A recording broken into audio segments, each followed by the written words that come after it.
Тили-тили-пом, кричит ночная птичка. Анузи побрались в том, тем, кому не спичка.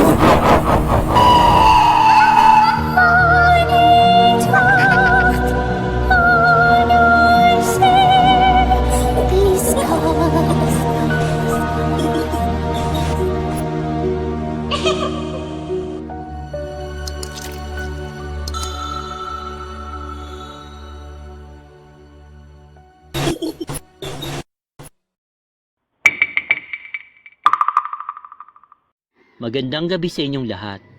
Itago nyo na lamang ako sa pangalang Jacob. Nais ko lamang magbahagi ng ilan sa mga nalalaman kong kwento ng kababalaghan mula sa tinirahan ko sa Naga Road, Pulang Lupa, Las Piñas. Matagal ko nang gustong magkwento dito, pero dahil sa wala naman akong tiyagang magsulat ng mahaba, minabuti ko na lamang na ikwento ng paunti-unti kay Clark ang aking mga nalalamang storya sa pamamagitan ng pagtawag. Siya na lamang ang bahalang maglimbag. Sana magustuhan niyo ang kwentong aking ibabahagi. Uumpisahan ko sa paglalarawan ng aking tinirahan mula pagkabata. Ako ay tumira at nagkaisip sa Naga Road sa Pulang Lupa, Las Piñas City, na makabili ang aking mga magulang na bahay doon. Noong mga panahon na yun, ang lugar na yun ay hindi pa ganun ka-develop. Marami pang mga bakanting lote na puro talahiban. Madilim ang lugar, lalo na sa gabi, dahil bihira at magkakalayo ang mga poste ng ilaw.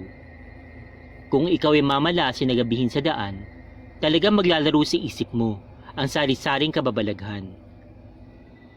Ako ang bunso sa dalawang magkapatid. May kuya ako na mas matanda lang sa akin ng ilang taon.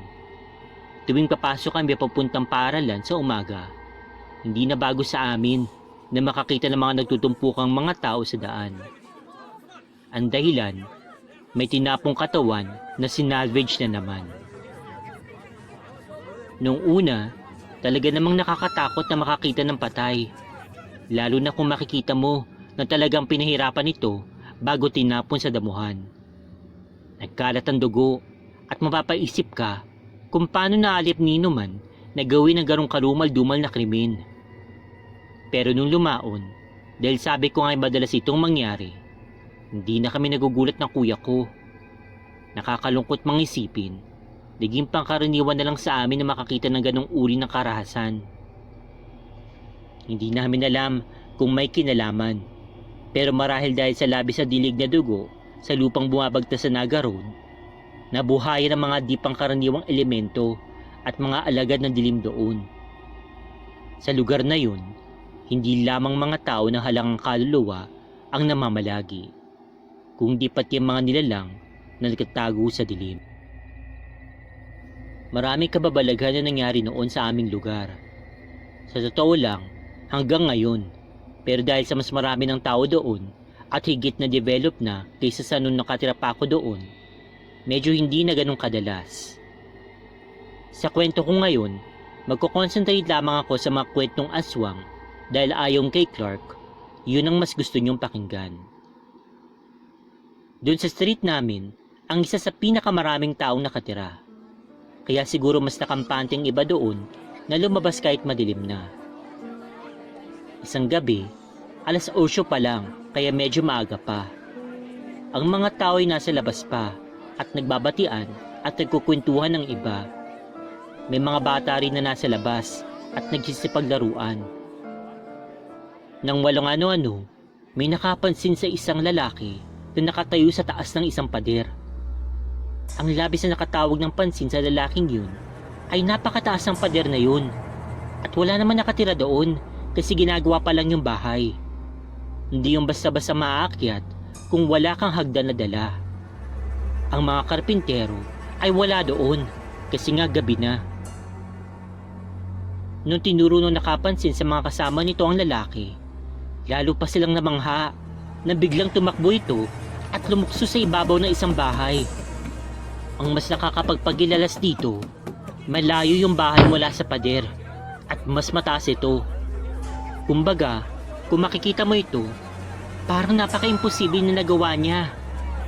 Parang may mali din sa lalaki. Di man nila ito nakita ng mabuti dahil sa kadiliman. May kung ano sa forma nito na nagdudulot ng kilabot sa mga nakakakita. May nagmamadili na naglabas ng flashlight at nagawa nilang sinaga ng mukha ng lalaki. Lalo silang nangilabot kasi napakapangit daw ng itsura nito. Hindi naman nila nasabi kung may pangil ba o pula yung mata. Basta ang sabi ng mga nakakita, ubo daw talaga ng pangit ang itsura. Nagpatalon-talon na ang lalaki sa mga bubong ng mga bahay doon. At doon na nagsimulang magsigawan yung mga tao. Nagsipasukan na sila sa kanilang mga bahay. At ang mga ina ay natataranta na tinawag ang mga anak nila upang maikubli ang mga ito sa kanilang mga tahanan. Napagtanto nila na noong mga panahon na yun, nagkataon na maraming buntis sa aming lugar. Kaya nabuo sa isip nila na nangalanghap ng aswang ang masarap na amoy ng mga ito, kaya ito biglang sumulpot sa amin. Dahil nga sa paniniwala na ang mga aswang ay takot sa asing at bawang, biglang nagimbak ang mga tao doon sa bawat bahay, lalo na yung may mga buntis, at iniwasan ng lumabas hanggat maaari tuwing gabi. Subalit, hindi natigil yung pagpaparamdam ng aswang. May mga narinig pa rin kami mga yabag ng paa sa bubong na yudulot ng kilabot sa kung sino man na makakarinig. Isang gabi, ako mismo'y nakaranas ng kakaiba tungkol sa aswang. Madilim sa loob ng bahay namin, maging sa labas. Tahimik ng kapaligiran at malamang namamahinga na ang lahat dahil sa maghapong kapaguran. Naisip namin na magkwentuhan ng kuya ko. Magkatabi lang kami sa higaan noon. Tawa kami ng tawa, pero bigla kami sinaway ng papa namin kasi gabi na raw at masyado kaming maingay. Habang pinipilit namin na matulog, may bumasig na katahimikan at may narinig kami ni kuya na isang malakas na tunog. Parang may nagpapagpag ng kumot sa labas ng bintana namin na kung iisipin, parang pakpak ng ibon. Napakalakas talaga dahil kahit sa loob ng aming kwarto, aming itong dinig na dinig. Siyempre, nagulat kami dahil kung pangkaraniwang ibon lang yun, bakit sobrang lakas naman ng pagispas? Dahil sa napapaisip talaga kami ni kuya kung anong klaseng ibon yun, sumilip kami sa labas. Binuksan namin ng bahagya ang bintana namin para matanaw yung labas kahit na sobrang dilim talaga. Nanlaki ang mga mata namin ni kuya kasi may nakita kaming dambuhalang pakpak at may naninig kaming katawan sa may puno sa di kalayuan. Itim ang kulay ng pakpak nang parang sa paniki. Halos maihi kami sa sindak noon kaya napasigaw kami at kumaripas kami ng takbo sa kwarto ng aming mga magulang. Sinabi namin ang aming nakita at mabuti na lamang at bukas ang pangunawa ng mga magulang namin sa ganung mga bagay. Naniwala naman sila sa amin at sinabi na magdasal na lamang kami at tumabi na muna sa kanila. Kaya ayun, para tuloy kami mga sardinas sa kama nila mama at papa at nakalingkis kami sa kanila pareho. Hindi lang kami nakaranas noon sapagkat pati ang pinsan ko na may edad sa akin naranasan ang pagpaparamdam ng aswang na may pakpak. Minsan, nagkasakit yung pamangkin ko. Alalang-alala yung pinsan ko at ang misis nito dahil umaabot na sa 38 degrees ang lagnat at ayaw bumaba. Nag-iisip na sila na isugat ang pata sa ospital nang may narinig silang pagaspas ng pakpak sa labas. Nung nilabas naman ang pinsan ko, wala naman siyang nakita kaya bumalik siya sa loob para subukan na pababain ng lagnat ng anak sa pamamagitan ng pagpunas ng bimpo na may malabig na tubig sa katawan nito. Narinig na naman niya ang pagaspas ng pakpak kaya kinutuban na siya na inaaswang ang kanyang anak. Naglabas ang pinsan ko ng itak at nagsisigaw. Pinagmumura niya yung aswang at binalaan na kapag hindi tinigilan yung bata, papatayin niya ito. Tumigil naman yung pagaspas. Ewan ko kung natakot nga ba yung aswang o ano. Agad na sinugod ng pinsan ko ang kanyang anak sa ospital at sa awa ng Diyos, naagapan naman ang sakit nito. Ngayon, dalaga ng aking pamangkin. Ito naman ang nangyari sa isa ko pang pinsan. Doon kasi sa lugar na yon, marami kami kamag-anak, kaya alam ko ang nangyayari sa kanila dahil madalas kami nagkukwentuhan kapag nakikita-kita. Yung isang pinsan ko ay uuwian sa pinag-aaralan nito na kolehiyo sa Maynila. Kaya minsan, lalo na kapag may kailangang paghandaan sa school, inaabot talaga siya ng dilim sa daan. Hanggang isang beses, ginabi na naman yung pinsan ko. Nagtatapos yata sila ng thesis, kaya inabot na siya ng madaling araw. Dahil lalaki naman yung pinsan ko at di naman siya matatakutin, di naman ito ininda ang dilim at mabilis pang lakad nito upang makauwi na kaagad sa kanila. Wala na kasing masasakyang pauwi, kaya magtitiis ka talaga sa paglalakad. Hanggang sa may nakita siya sa di kalayuan. Nung una, hindi niya ito mawari kung ano, kasi madilim nga ang paligid. Nagpatuloy lang sa paglalakad ang pinsan ko, at nung medyo malapit na talaga siya sa nakikita niya naglalakad, ayon sa kanya, parang naging yelo ang kanyang dugo. Ang nakita niya ay isang bata, siguro nasa mga edad 8 taon hanggang 10 taon. Napakadungis nito at mukhang tipikal na batang palaboy. Ngunit hindi iyon ang nakapagpatakot sa kanya. Ang nakakapangilabot sa matapang kong pinsan ay ang paraan nito na paglalakad. Alam niyo yung eksena sa huli na pelikulang Exorcist nung bumaba yung karakter ni Linda Blair sa hagdan ng pasirko? Ito yung tinatawag nila ng spider walk. Magpapalagay ako ng video o picture kay Clark dito para makita ninyo. Ganun nakita niya na ginagawa ng bata habang naglalakad. Pagapang napaliyad at di niya may pinta ang mukha nito. Sobrang nakakatakot. Tapos matapos mapako sa kinatatayuan, tumakbo ang pinsan ko na nagsisigaw at di siya tumigil hanggat di nakakarating sa kanila. Mabutit di naman siya hinabol ng bata. Hindi makausap na maayos ang pinsan ko pagkatapos noon. Iyak siya ng iyak sa sobrang takot. Nawala ang lahat ng tapang niya. Mula noon, hindi na siya umuwi ng gabi. Nakakatawa man, nagpapasundo ang pinsan ko para makauwi lang kung talagang kailangan siyang magpagabi. At kung walang susundo naman, nagpapaumaga na lang siya doon sa pinuntahan niya. Ito naman ang karanasan ng isang kapitbahay namin na unang tumira doon sa lugar. Isang driver siya at minsan talagang ginagabi siya ng gawi. Gaya ng sabi ko, hindi pa ganun ka-develop dati ang lugar namin at talagang may oras lang ang biyahe ng tricycle at jeep papunta sa amin. Habang naglalakad yung kapitbahay, may narinig siyang parang sumisipsip. Psst! Kaya nilingon niya at ang nakita niya isang pares ng tsinelas na nasa kalsada na di ganun kalayo sa kanya. Nagtataka man, di na lang niya ito pinansin kasi baka naman may nakaiwan lang daw noon at baka guni-gunya lang yung sitsit. Nung naglakad na siya ulit, may sumitsit na naman sa kanya. Psst! Psst! Nung nilingon niya ulit, may tsinelas ulit na nasa kalsada na mas malapit na sa kanya. Nabwisit na siya kasi akala niya may naluloko sa kanya. Kaya nagmadali siya naglakad.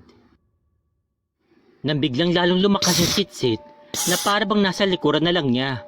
Kaya nagalit na yung kapitbahay namin. Nilabas niya yung pocket knife niya.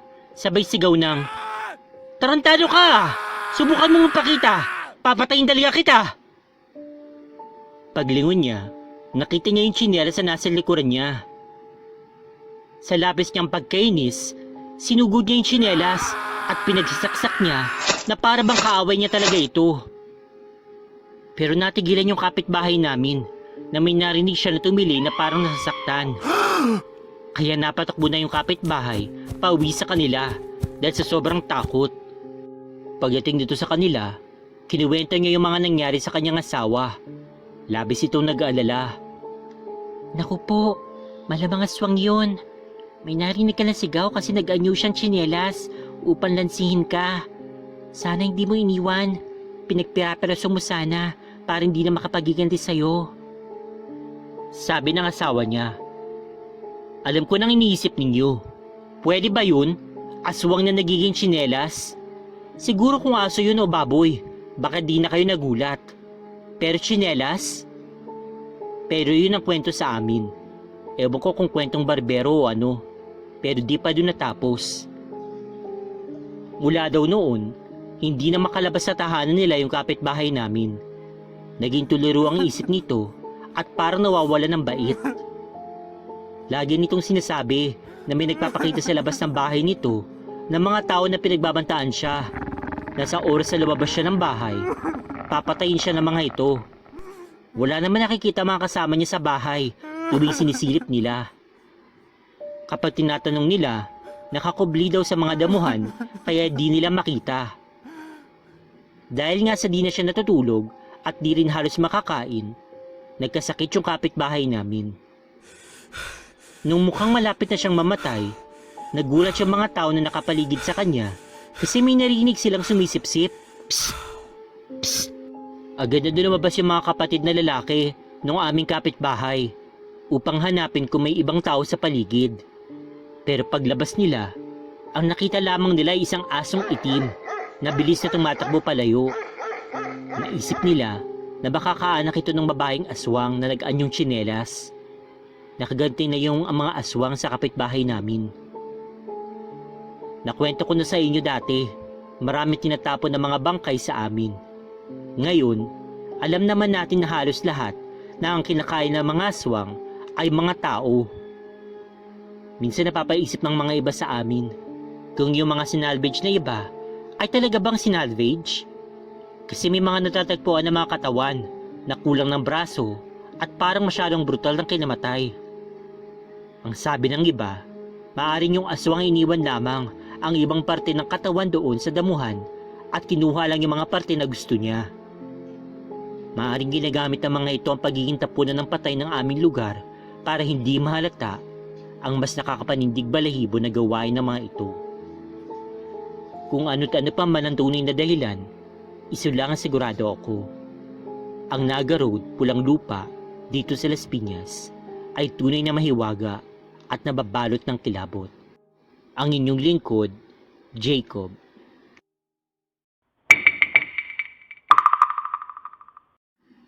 Magandang gabi sa inyong lahat. Sana'y mabahagi ang aking kwentong ito. Grade 5 ako nang mangyari ang mga kaganapan dito sa kwento. Tuwing bakasyon sa amin, nakaugalian namin na pumunta sa bahay ng tita ko kasama ang aking mga kapatid somewhere in Laguna. Saktong uuwi ang pinsan ko mula Japan. So syempre, pasalubong talaga ang pakay namin. Masaya yung first week namin hanggang isang araw, naging kakaiba yung pinsan kong si Ate Beth. Siya yun ang galing mula sa Japan. Bigla siya naging bugnutin at parang laging lutang. Minsan naman, tulala at umiiyak. Palagi siyang nakatingin doon sa may bintana sa kanyang kwarto. I-describe ko muna. Yung kwarto niya ay nasa second floor, tapos sa may bintana niya, abot doon yung puno ng akasya. So yun na nga, sobrang natatakot ako minsan sa kanya. Nagkakaroon siya ng mga pasa na akala namin sinasaktan niya ang kanyang sarili. Isang araw, nakiusap siya sa akin na samahan ko daw siyang matulog sa kanyang kwarto dahil natatakot daw siya.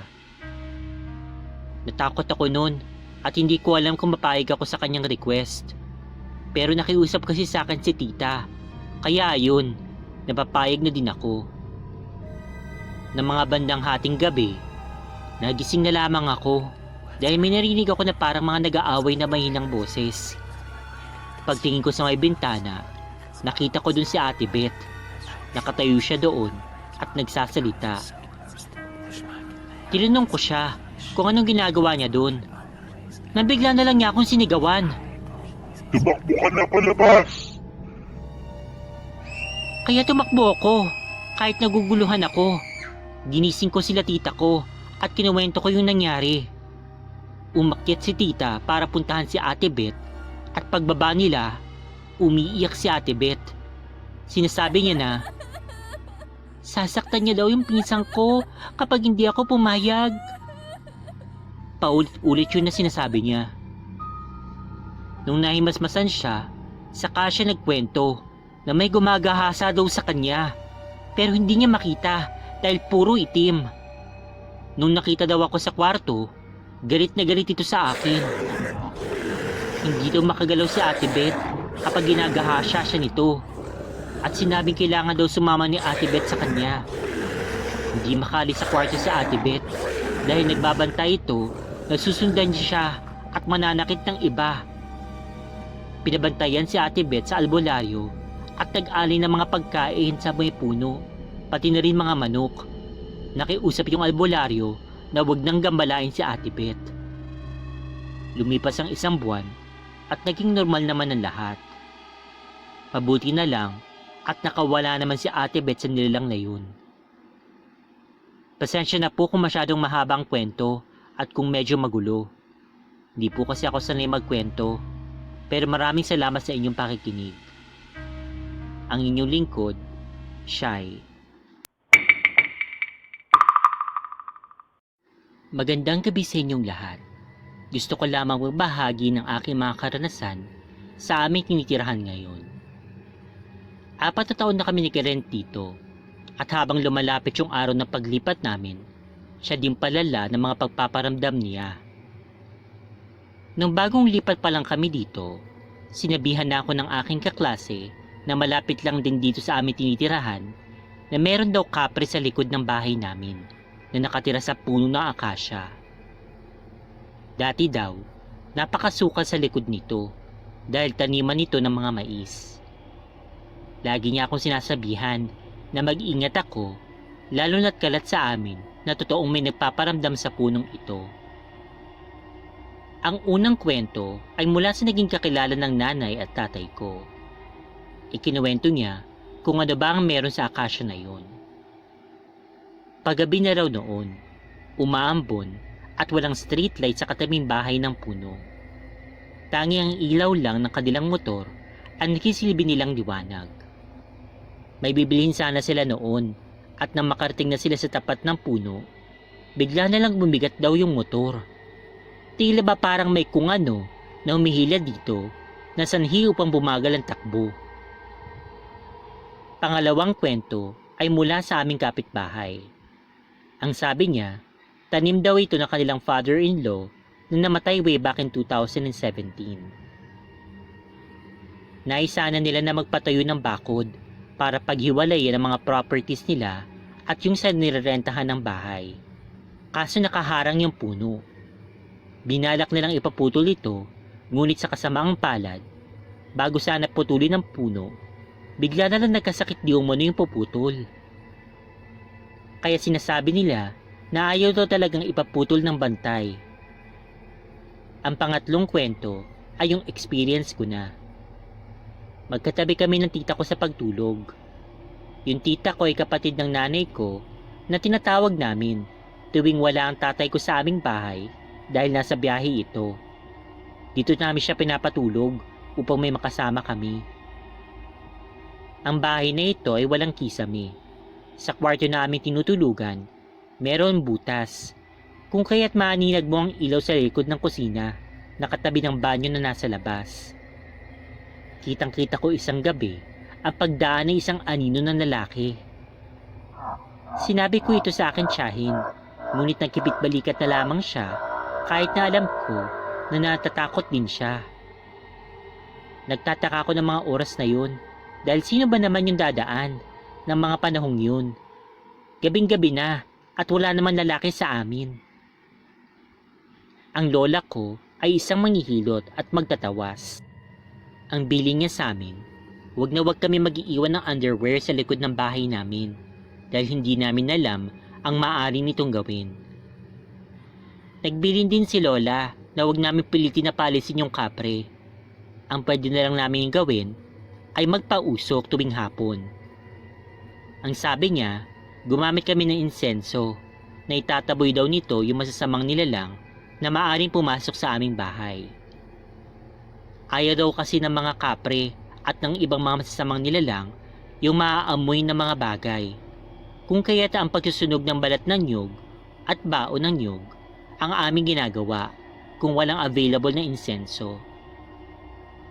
Hanggang dito na lamang po muna. Magpapadala pa po ako ulit ng karugtong nito kung sakasakaling mapopost ito. Ang inyong lingkod, Matolay. Hello Spooky Dolls, good evening. Before anything else, gusto ko sanang batiin lahat ng mga OFW at mga Filipino immigrants, pati na rin po yung mga Pinoy na tulad ko na nandito lang po sa Pilipinas, at yung mga taga-ibang dimensyon at taga-ibang mundo na tumatangkilik at sumusuporta po sa Dolls and Spooks. I hope that you're all doing well.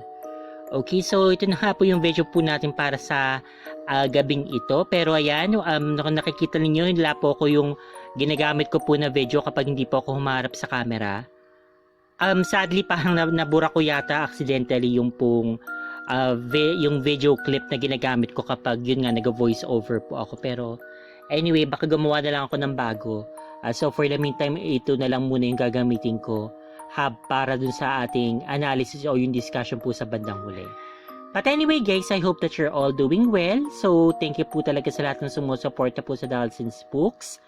At gusto ko po magpasalamat po dun sa sender po ng unang kwento. So yung kwentong yon, actually ang nangyari po nito is nag-uusap po kami sa Messenger. Okay, so tumawag po siya sa Messenger, doon kami nag-uusap para doon niya po nakwento po yung mga binahagi niya nga po yung kwento doon sa nangyari po sa kanya nung nandun po siya nakatira sa Naga Road sa Pulang Lupa dito sa Las Piñas City. So nakakapagtaka para sa akin kasi for the longest time dito ako tumira sa Las Piñas, wala pa ako talagang masasabi ko talaga na sobrang kakaibang naranasan. Like siguro depende rin sa lokasyon kung saan specifically sa parte ng Las Piñas, kasi dito sa amin parang wala naman ako naalalang meron dati yung may parang nangyari ng krimen na may ginahasa nga daw na babae, tapos buntis pa naman to, tapos pinatay, ganun.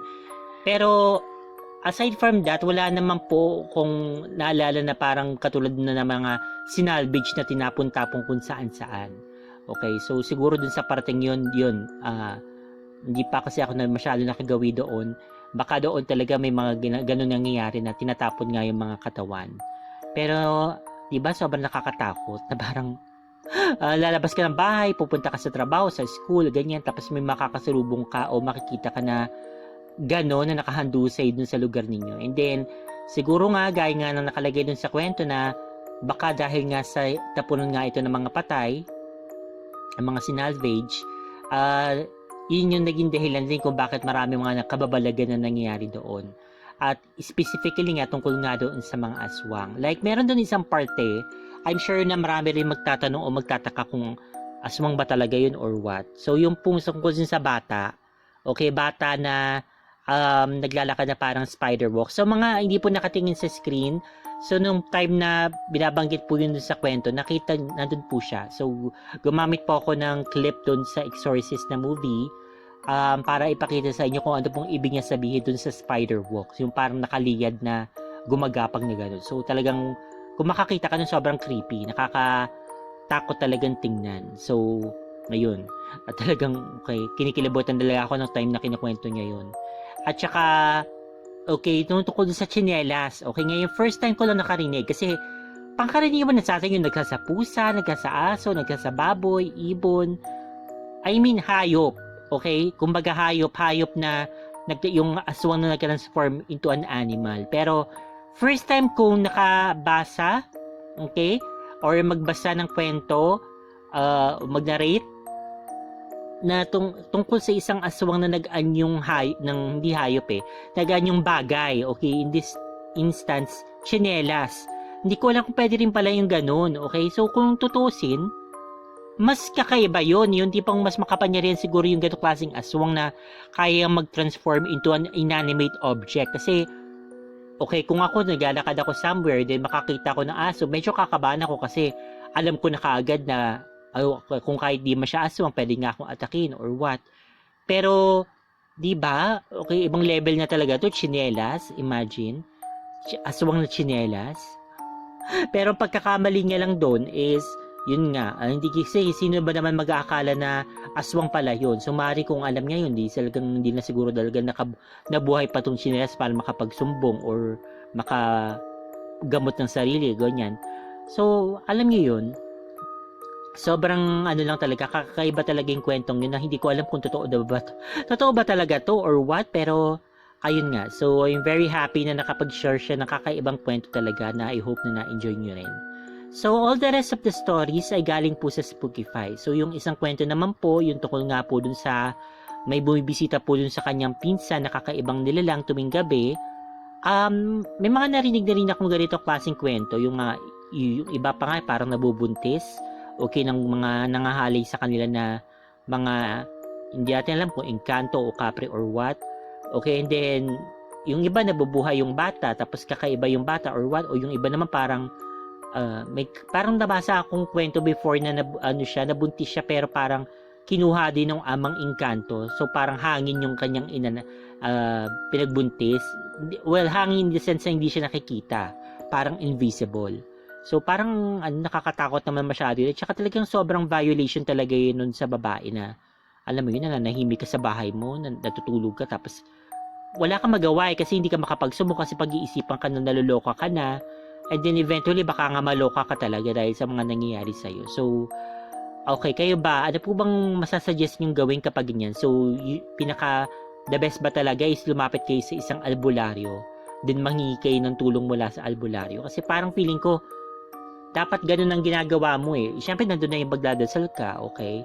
Pero kapag ganyan, dapat wag mo sinasarili kasi nga, ibang level to. Kung tao tong gumagawa sa'yo nito, yes, magsumbong ka, isumbong mo sa police or someone. Pero kapag ganito, di ba? Sobrang komplikado na kasi. Hindi mo talaga masasabi. Then, sa last story naman, yung tukol nga sa kapre, para sa akin is, talagang yun nga, kailangan lang talaga natin pakisamahan yung mga nilalang na nakakasalumuhan. Well, tama bang term yung nakakasalumuha? Yung nakakasama natin dito sa mundong ito na hindi natin nakikita. So, ang ano ko lang naman din sa kwentong yun, hindi naman sila sinasaktan. Like, siguro nagbibiro, ganyan. Pero, not to the point na nagkakasakit sila, na nagkakapasa-pasa ang katawan, na nagkakasugat-sugat sila and all. So, isa po pwede naman nilang kasamahan. As long as hindi naman sila nagkakaroon ng kamalasan sa buhay o nasasaktan nga sila or what. Pero, medyo na-intriga ako na bawal mag-iwan ng underwear sa labas ng bahay. So, ano magagawin ng kapre dun sa underwear? Hindi ko alam. So, sino po ba nakakaalam? Ano po bang meron dun? Kasi alam ko may mga kwento sa Jessica So, yung nanakaw nga daw ng underwear. Ngayon, hindi ko alam kung ano ba yun. Kasi parang may pagkamanya kang dating. Oo, pero aside from that, meron pa po bang ibang pwedeng gawin yung kapre dun sa underwear? Okay? Kapag nakuha niya ito or what? So, pakisagot na lang po down below if ever na may idea po kayo kung ano pong mangyayari if ever makuha ng kapre yung underwear mo. Maliban sa mawawala ka na underwear, of course. Ayun po. But anyways, I hope na nagustuhan niyo yung mga kwentong ito pong aking binasa ngayon. So, bukas po, okay, so may nakita ako nagtanong tungkol sa ang boyfriend kong aswang yung kwento ni Maricar. Okay, wag kayo mag-alala, tapos na po. Natapos po ni Maricar yung kwento, nag-message po siya sa akin over the weekend. Tapos na po yung kwento. Bukas po yun po yung babasahin ko. Yung ang boyfriend kong aswang, continuation po ng kwento ni Maricar. At good news, meron na naman po siya sinisimulan po na bagong kwento. So, tuloy-tuloy po ang ligaya. And then yung Pura Sangre, yes, tatapusin ko na po siya yung pagsusulat ng kwento. So, baka po mabasa ko po siya. Basta within the week. Ayoko na po magbanggit ng exact date kasi baka mabulilyaso na naman. Okay, yun lamang po. So, kung di pa po kayo subscribe dito sa ating channel, subscribe na po kayo. Pakiclick din po yung notification bell para updated po kayo sa lahat ng happenings dito sa ating channel. Pakigive po ako ng isang magandang thumbs up dyan. Pakilike po itong video. And then, pakishare naman po itong video sa inyong paboritong social media like Twitter, Tumblr, or Facebook. Okay, so maraming salamat po. Thank you so much for listening and watching. Take care always and God bless. Stay fabulous and spooky dolls. Bye-bye! Meron ka bang spooky story na gusto mong i-share? Kung ganon, ipadala mo na yan sa dolls@gmail.com. Huwag din kakalimutan na mag-subscribe, mag-like, mag-comment, at i-share ang video. Kung hindi, pupuntahan kita sa bahay mo.